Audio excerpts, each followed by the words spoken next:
dan, voščem. Prijazno dobrodošli v mojem hladnem, skalnem domovanju. Izvolite, prosim.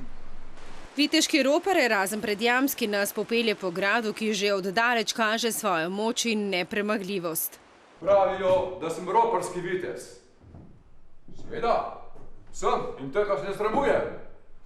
Roparski sem zato, ker ropam in jemljem bogatejšim, premožnim trgovcem in ta plen širokogrudno dam siromakom, ki so moji zavezniki. A vsi le niso bili vedno tako iskreni, še manj zavezniki. Erazma, ki je bil trn v peti premožni gospodi, je izdal njegov služabnik. Ljutno imam, da bo prav v tem prostoru doletela bridka smrt in moram to malo ojačati, malo obzidati, malo utrditi. Zlast ljutna. Kot pravi legenda, naj bi svojo zadnjo uro doživel na stranišču.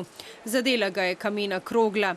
Grad je bil po njegovi smrti v začetku 15. stoletja več desetletij prazen. Nato so prišli novi lastniki, grofje Kobencli, ki so začeli spreminjati njegovo podobo. V gradu ostane v naslednjih 250 let. Če pogledamo tukaj, lahko vidimo, da od 12. stoletja, kjer se grad začne, pa do 16. stoletja, kjer dobi današnjo podobo, dejansko prehodi na tako zelo pestro in dolgo pot. Šele v 15. stoletju dobi jamski del, ko grad podaljšajo v jamo za gradom, seveda z enim samim namenom – ohraniti lastno življenje. In grad, vkopan v skalo, jim je nudil najboljšo zaščito.